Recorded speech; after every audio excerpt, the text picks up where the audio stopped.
We go to the Insider Hotline and check in with TSN Hockey Insider and our bud Darren Dreger. Hello, Dregs. How we doing, buddy? Hey, not bad. I wore this T-shirt. Yes. I think Rhett especially would appreciate that. Oh God, that's beautiful. I'm going. You want to go? I was telling the boys Isn't that something else? That's Thunder Bay? Yeah, so just outside Cam River, I believe it is, but it is the Superior International Junior Hockey League. So it's a legit league. That's a legit logo. They're a legit team. I think they're in the finals right now. But that might be one of the best. The best hockey logo I think I've ever seen. Didn't the Broncos do a fish a one-off thing? I think they did. Yeah. They call it the Diefenbaker something sharks or whatever. Yeah. Slough Sharks. Slough Sharks. I went online yesterday because I thought, you know what? Like I bought it in Thunder Bay. My daughter lives in Thunder Bay. So we were there last weekend. And I went to the Sleeping Giant Brewery. Why wouldn't I? I mean, sure. That's where I went. Yeah. And they had all this merch, all this swag there. And so I purchased the shirt and then came back home and went, you know what? I'm part of a big golf tournament in Manitoba. I mean, they would just love that kind of stuff. You can't get it. It's sold out. Honestly, it's like you guys, man. Your stuff just as soon as it's in, it's out the door. Yeah. You got stuff? Yeah. It's almost like we have nothing in the first place. Yeah, it's almost like I know the feeling. Shelves aren't there. We never had shelves. Yeah, so rare. Well, we were really kind of crossing our fingers, looking for some game sevens going into yesterday. We get one out of the group. Thank you, Colorado. And probably the most likely one if you'd have. Yeah, probably. The most likely. That's the one before you would have been like, let's get 7 there. We were really kind of hoping for some puckering specifically in Edmonton and Toronto, but I bet you were. Yeah. I guess not so much. No, hold on. There was some puckering in Toronto, especially. There's no doubt about that. So we were talking about it. Was it the fan base or was it the actual team? Who was the fan base? Fan base and certain media and some of the loudest voices in the market. That's fine. I mean, that's what we do. We dissect, we analyze.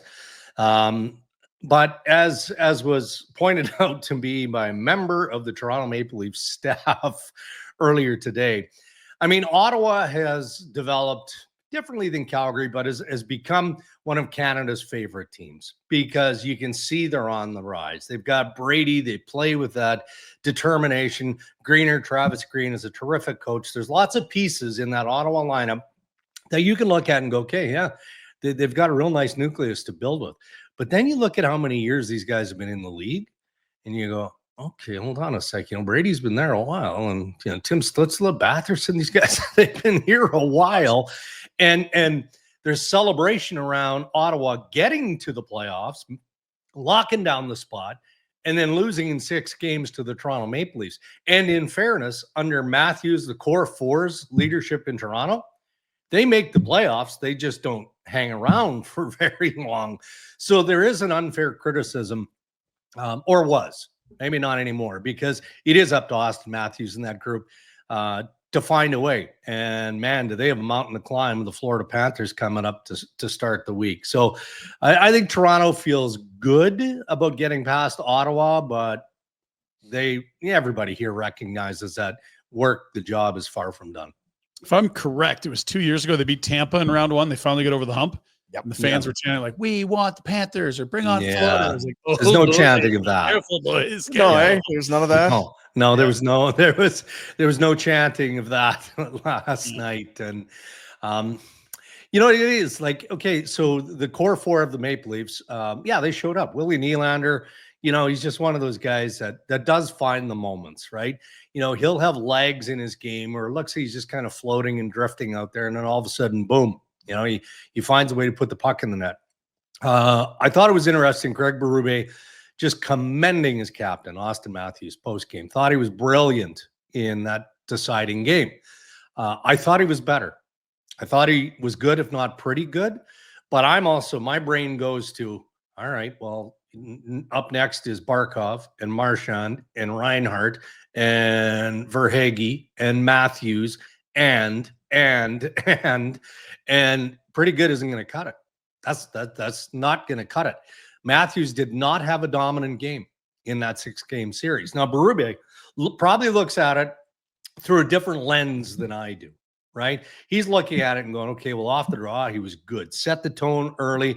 There was a bit of physicality in his start as well. He scores the goal. He's got the bench alive, all of those things. And that's fair. I mean, that's what he wants to see in any of his leaders. But I didn't see one time, and I'm not being specific to Matthews, I guess I am, but any of those guys, no one threw the team on their back in this series against Ottawa. And it feels like collectively they're going to have to do that against Florida to survive. It's a bit of psychologist at play, I think, when you have a team. We use the scar tissue, right? Someone like Berube. Matthews was so good. He was great. Well, was he, or is that you got to keep some spirits and keep some emotions and confidence levels up. Yeah. I'm with you. But you know what? This again, I'm a disciple of Craig Berube and how he manages his players and how he coaches. It's old school, but his communication is excellent, especially one-on-one. And how he handles the media doesn't always like it because he'll pull the curtain open a little bit, but he never fully opens the curtains, and he doesn't give you a whole lot. He gives you something, but not a whole lot. But nor is he laying in bed at night going, ooh, geez, the Canadian media, they're out to get me here. Not even a little bit. He doesn't give a rat's ass about what any of us think or say. And then furthermore, and I don't know why I want to think of Sheldon Keefe when I say this, but I do, as head coach then of the Toronto Maple Leafs, would Sheldon have had the intestinal fortitude, the gonads, to go, all right, I could bring Nick Robertson into the lineup again, and I could sit Max Pacioretty because for the last 2 games he's looked tired. You know, maybe we get a bit of a bump from Robertson. No. Instead, he goes, my gut tells me that this experienced veteran guy has a lot more to give, so I'm going to give him a bigger piece. And he starts him with Tavares and Nylander, and Max Pacioretty had a hell of a game in Game 6. Great assist on the Nylander goal, and then obviously scores the series winner. I mean, that might seem like an easy decision for a coach to make, but really, is it? You go from a guy who most of us thought was going to be a healthy scratch in Pacioretty in favor of Robertson, and instead the coach elevates him because he feels like, no, he's a big body, he's got experience, and I think he has more to deliver. Yeah, those are good when they work, isn't it? Well, right. And I don't disagree because, of course, yeah, you're feeling pretty good if you're Berube maybe having a pop after the game. It's like, well, that's our boy. But I think the biggest point is that he doesn't care what you think, even if it didn't work out the way zero. No. Yeah, and if he puts Robertson in, he scores. We're saying the same thing about Berube. Oh, what's great work, coach. We don't get to see the alternative universe, but look, Pacioretty is a guy that we didn't like. He's lost most of the last 3 years. He's hardly played. Take some stones, right? Oh boy, yeah. Is the lineup better across the board? The total rosters, it's better and deeper and more equipped to deal with a team like Florida.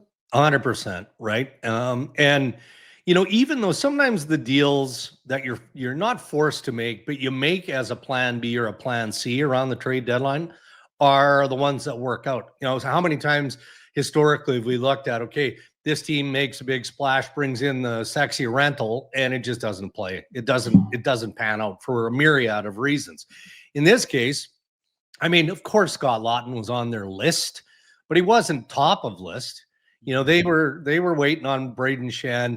They had some interest in Brock Nelson. They had some interest in some other pieces. And then there was Scott Laughton. So when all the other pieces fall out of favor, all right, well, you make the deal with Scott Laughton. Did they overpay? Yeah, probably a little bit. But that also allowed them then to pivot to Brandon Carlo and make that deal where otherwise they wouldn't have been able to do. Brandon Carlo, he's one of those dudes, man, that just goes about his business and stabilizes, settles everything down. You know, he had an opportunity to score last night. I mean, nobody who knows anything about Brandon Carlo thought he was going to put the puck in the net. The fact that he hit the net, I think, was more surprising. He's like another Tanev, isn't he? Huh? He's like another Tanev. Like those two guys weren't there last year, and those are guys at this time of year, they're just wet blankets on the other team's offense. And throw OEL into that mix too. Sure, people were grumpy that Treliving gave OEL the term. He gave Tanev what he gave him. You know what Brad Treliving's thinking was? I need those two guys and the experience that they're going to give me right now for this season and for next season. And I'm not worrying about anything after that. Yeah, I'll have to deal with some contract stuff, but that's the role of being a general manager, especially on a cap team. So in answer to your question, Rhett, they're way better defensively.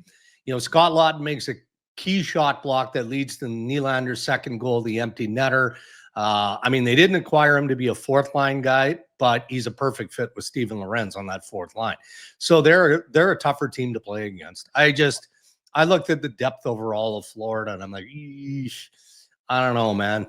If Florida plays against Toronto the way they played against Tampa Bay, Toronto needs everybody to elevate in a big, big way. Not just a little bit, in a big, big way. And correct me if I'm wrong, but the series they played 2 years ago, I actually thought Toronto outplayed them a bunch, but Bob just went unconscious. Yeah. He was like Yeah, 950 that's right. for a month there, and that steamrolled them through the second and third round. Like, Yeah, Leafs fans be like, oh, we got dusted. Like, it's like, well, you actually played pretty well in that series, I thought. they did. So it just has the best goalie. That's the key now. Yeah. And so here's another comment made, and it's up to you guys. We can move on whenever you feel like it. But Anthony Stolarz made a comment going into game 6, but it wasn't yesterday. It was like the day before.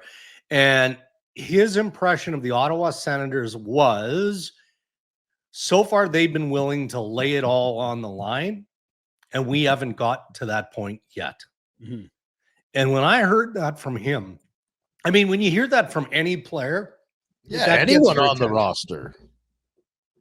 But the fact it comes from a guy who had a front row seat to watch the Florida Panthers, help the Florida Panthers win a Stanley Cup, He knows. and knows exactly what the ingredients are, for him to say that, I went, ooh, okay.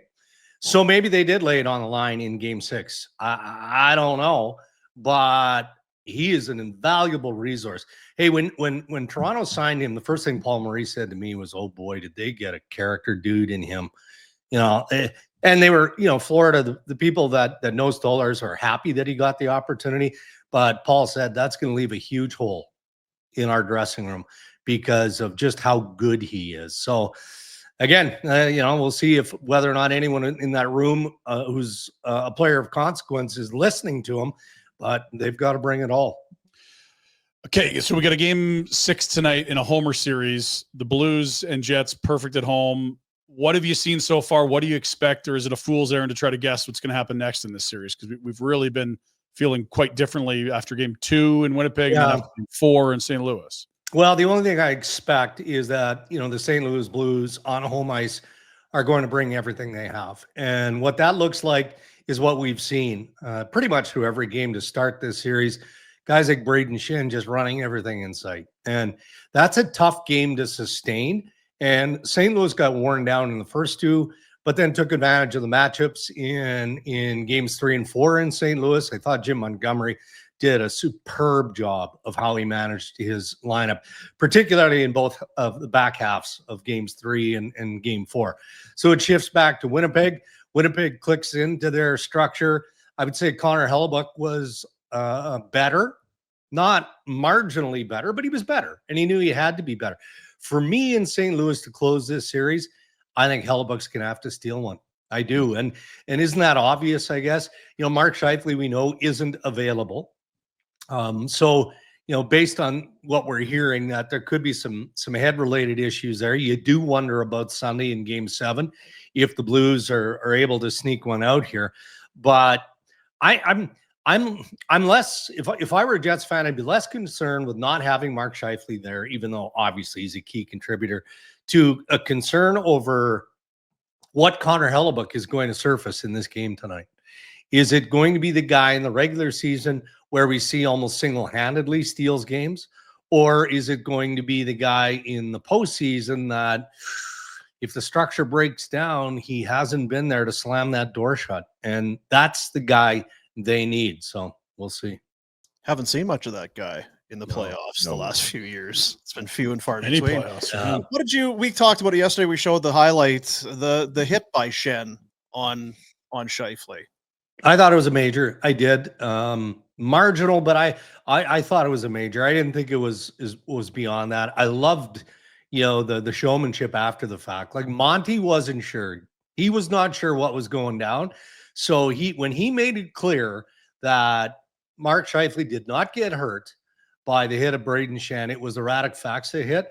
That was Montgomery basically telling the world, okay, get the message out because we're worried that George Parros is going to call up Braden Shen. So let's shift our attention over to this hit because that's actually the one that hurt him. And the truth is, it was probably a combination, right? So I had someone close to the series tell me, just take a look at, and I'm not taking anything away from Braden Shen because he has been a physical specimen in this series. He really has been. Somebody said, why don't you, if you can track maybe 15 of his hits in this series, let us know what you think. And I looked, and there's a number of them where he leaves his feet. Yeah, there's a number. That's why I'm surprised he didn't do anything, Dregs, because like that's not the type of hit you want to encourage, even if it's just one of those $5,000 parking tickets. Yeah.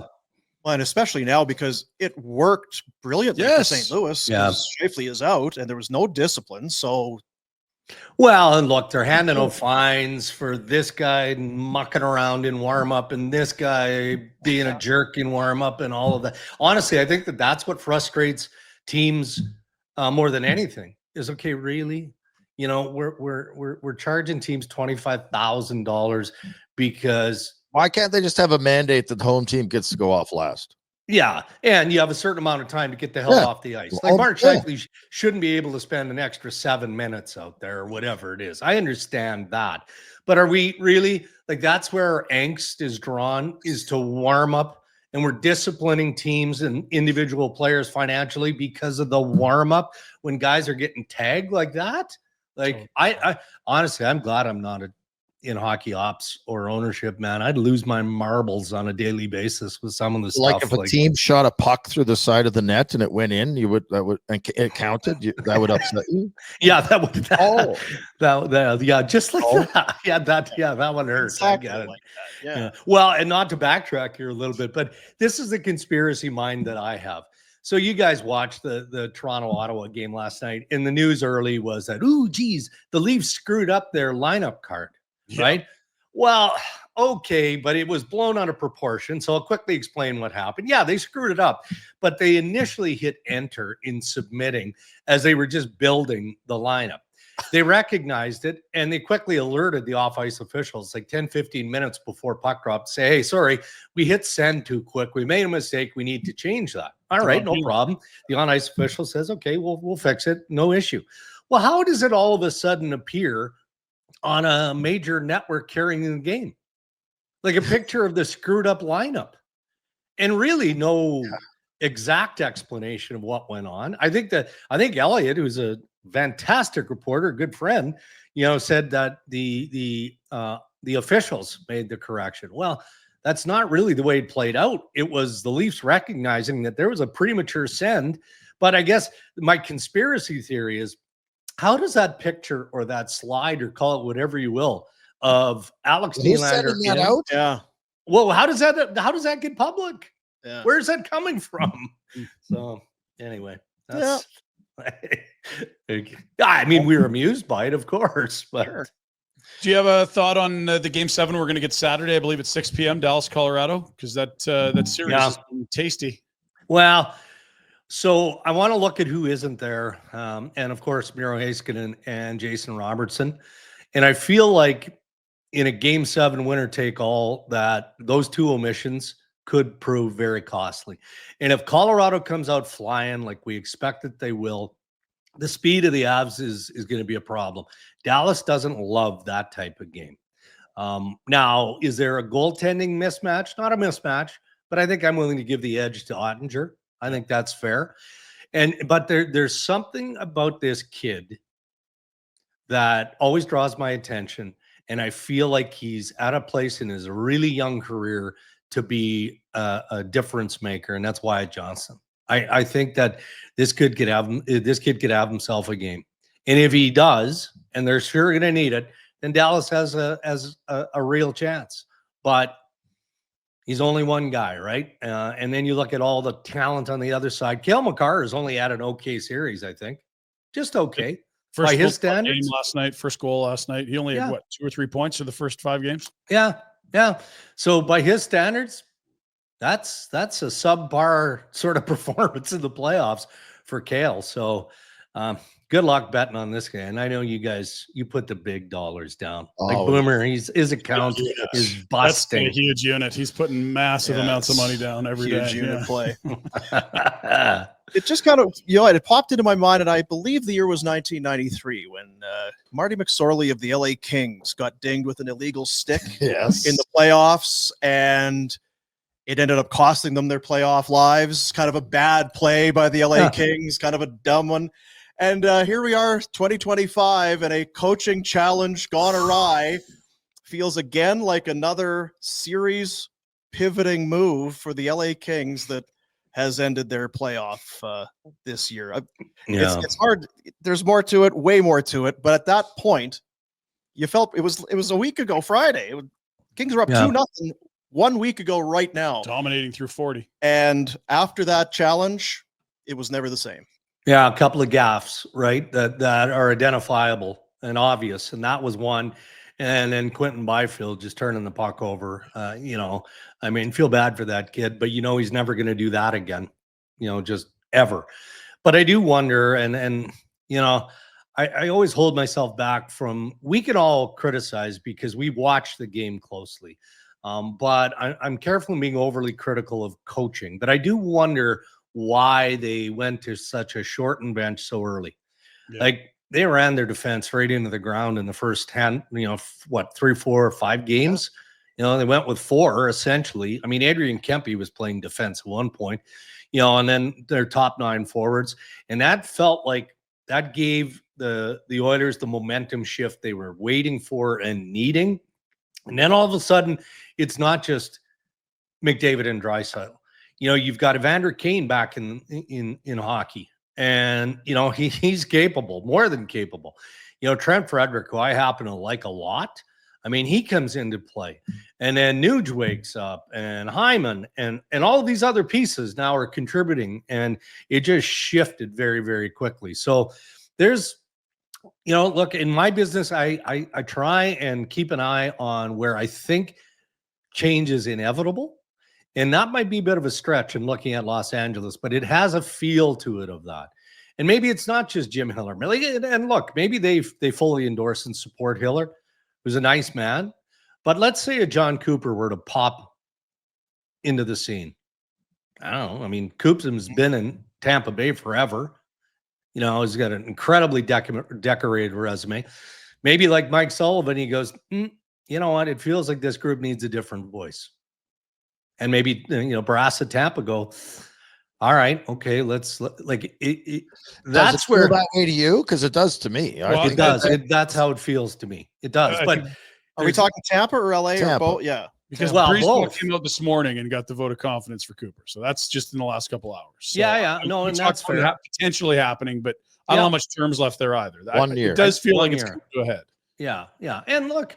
Again, when decisions like that are incredibly hard to make, a day or two after you've just been eliminated. I mean, there's just too much emotion in it. So I'm not reporting, even broadly speculating. I'm wondering. That's what I'm doing.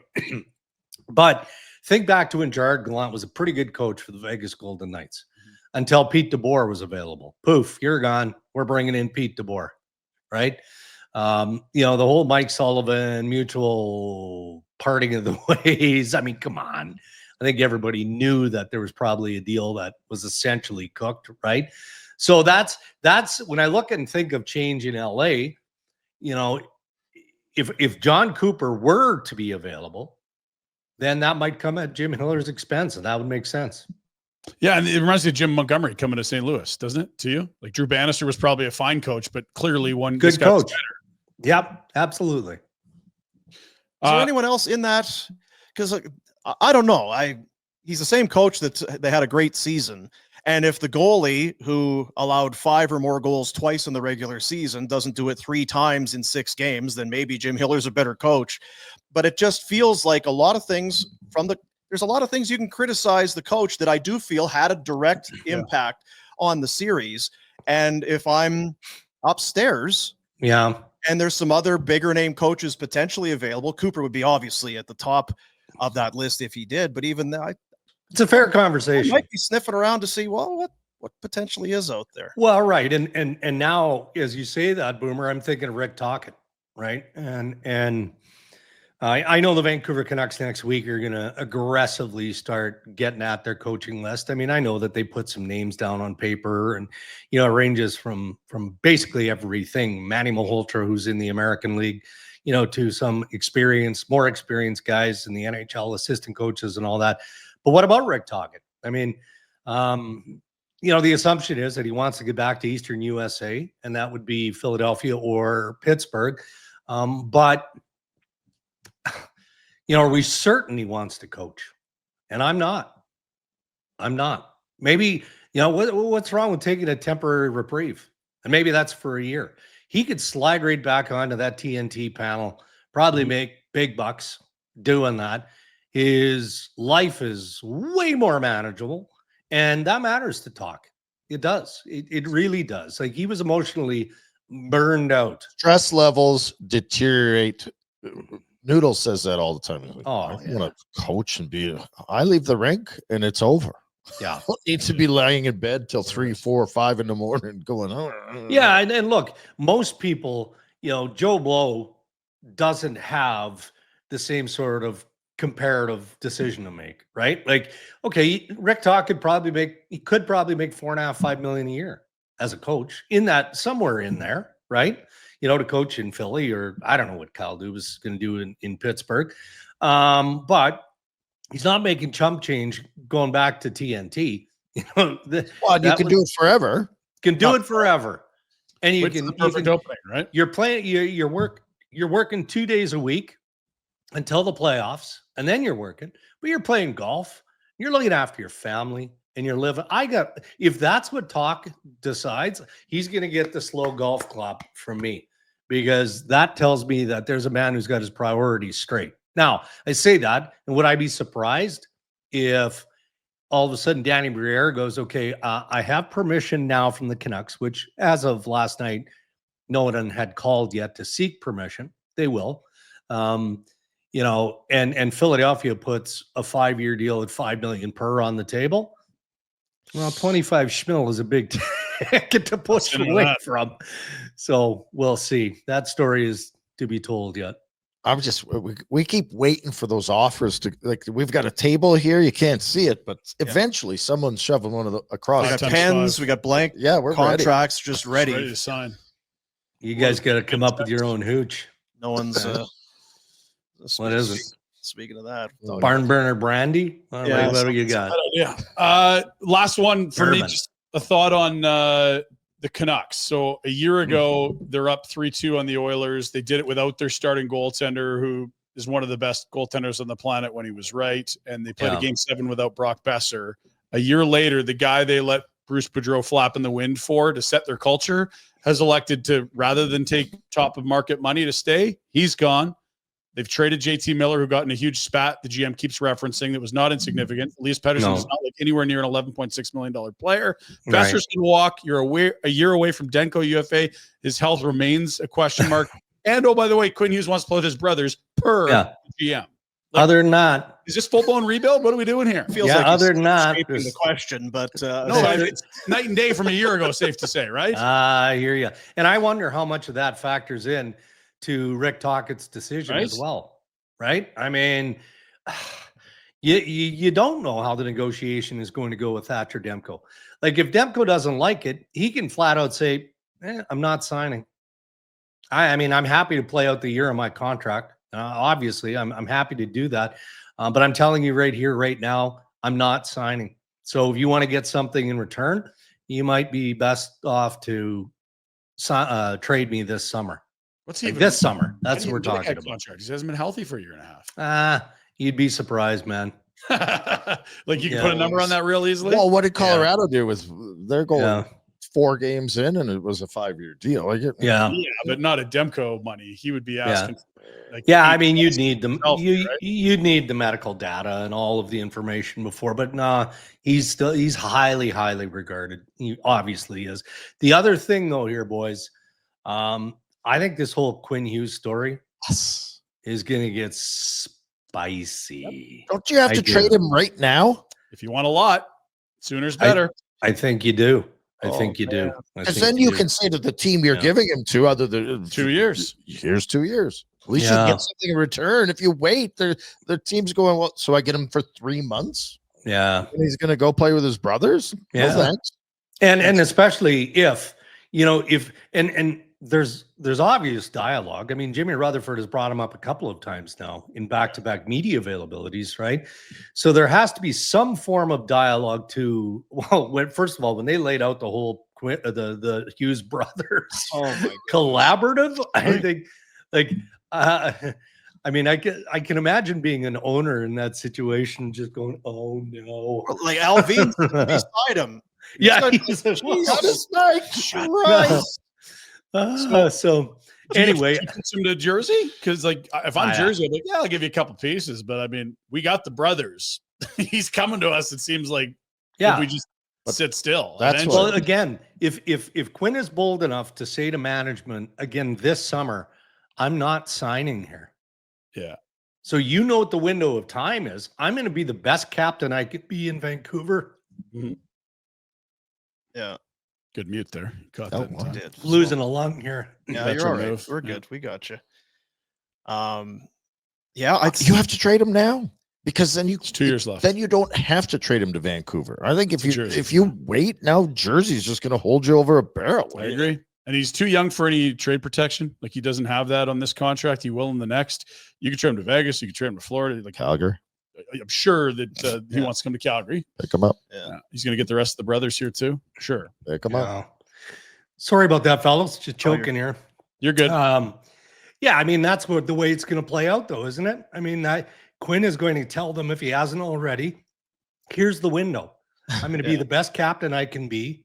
Yeah. I'm going to represent the Vancouver Canucks until I'm no longer here, but here's my long-term plan. And I mean, they probably know already, just based on what we're hearing from their brass. Mm-hmm. Well, the GM brought it up. He's so good that he could go in with the GM and go, "What are you going to do?" Because I'm not playing in this situation. Like, if I'm guessing Hughes would have a different opinion of the situation in Vancouver if Demko had been better and the team had been better. And they're in the playoffs and going into the second round to play the Oilers. It's going to be a different scenario, right? Sure. Like, winning matters. But now you look at Vancouver and go, "How are we winning?" I don't see it. Here? And he loved the coach. We kept hearing that the last month. Yeah, and then you've got the Pettersson thing that isn't going away, right? So, just to go back to where we started on Vancouver, what are we looking at here? I don't smell a rebuild by any stretch, but you could see as big a transition on the fly as we've seen in a long, long time. Like, look at the Washington Capitals. What was it, a couple of years ago when they brought in like 7 new players or whatever, just trying to, all right, let's head a completely different direction. And that might be the direction that the Canucks are ultimately going to be forced to go to. Yeah. One of those unintentional rebuilds. Well, that's the thing. You may not want to. And then it might not be, it's Quinn Hughes. So Miller's gone and Tocchet is gone. And Besser, you were good at Todd. Now you're gone. And Demko. Don't know where you are anymore. Because it's tough. He looked like a beaten dog the last 3 weeks of the season. Everything for them, not 100%. His face is just gone. That he was white. He was injured. He probably shouldn't have been playing. They were just playing the wheels right off of him. Yeah. Okay, I'll give it up after this. They had a 1-year option on Rick Tocchet, and they said we're going to respect Rick and not exercise it. Yeah. Why don't you just say you got 1 year left? We're exercising the option. All kinds of coaches go into lame duck years now. Yeah. Like that, it was like, we're going to be really nice and do this, and then we'll sign him to a new deal. But what you really did is you walked the guy you wanted to build your culture out the door. Right. You had it for another year. Yeah, and I understand that. Well, Rutherford and Tocchet are friends, and not that should ever confuse decisions or cloud decisions, but they are. I mean, that hasn't changed. I can tell you, up until going into last weekend, in all the exit interviews, conversations that they had as a management group coaching, Tocchet was talking about, okay, well, I'm going to be involved with this player, make sure that his training routine is on point this off season. couple of things that we need to tweak, with training camp and all. Those were the conversations going into last weekend. And then, Rutherford and Alvin said, okay, well, it sounds like you're in here, but we need a firm commitment. And my understanding is Talk said, okay, well, I'll let you know 100% by Sunday, latest Monday. Sunday comes, goes. Monday comes and goes. And then at that point, I think the Canucks were like, all right, well, we know where this is headed. And they found out Tuesday morning through the agent and then talking directly that he wasn't interested in coming back. And I understand what you're saying, but how do you force your coach to coach? And if you have to force your coach to coach your team, is he really going to be all in, invested, and doing everything you need him to do? And in fairness, guys, we don't know or have a full appreciation for what Rick Tocchet is dealing with professionally and or personally. Sure. All I was told is that he's got some stuff he's working on, and I don't know what that means. I don't know what that means. But the word was he was emotionally burned out at the end of the year. So there's the rigors of being an NHL coach. When could be a human element to this, for right? sure. And you look at what he's that Miller Pedersen thing was awful. And it didn't just start. No, it was there before he arrived. Yeah, they would have tried everything there. Because we talked about that. We've talked about with you. You got Adam Foote. You got Rick Tocchet. These are storied, veteran, respected guys who almost just had to put their hands up. I've never seen something. I don't know what this is going on here. Yeah. Well, Talk told me point blank, it's the toughest year he ever had in hockey. Yeah. That's saying a lot when you think of, the words that he went through back in the day as a player. Didn't he play with a bubble for about a year? Eating soup for weeks on end? Geez. Jesus. Well, before, just a little something. This is only for you, Dregs. Okay. I said a week ago, last Friday, Kings were leading the series. Yeah. Also last Friday, I wasn't here. I was on the road. You'll appreciate it. I took a little photo just for you.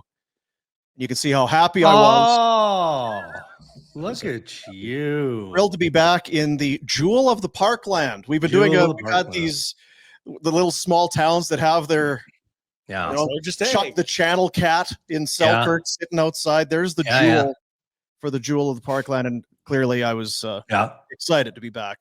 Hey, it's my favorite grocery store on the planet. The Co-op in Roblin, second to none. Everything. One-stop shop. You need propane? Yeah, we got propane. Yeah? Oh, yeah. Else? The only thing they don't sell is booze. But the liquor store there is a pretty good one. Yeah. Love Roblin. Well, and the thing of it is they got expanded hours now because the Motor Inn, which was the bar where you could get your off sale, it's shut down. You're not getting your club beer at the back door of the Motor Inn anymore. Getting clubbed anymore. Hey, I once instigated the nastiest brawl in the stands in Roblin you've ever seen. Really? Yeah. Senior hockey. And I think the Langeberg Warriors were in Roblin to play the North Stars. And I had these gargantuan big leather mitts. And I was standing with my buddy in the enemy side, right?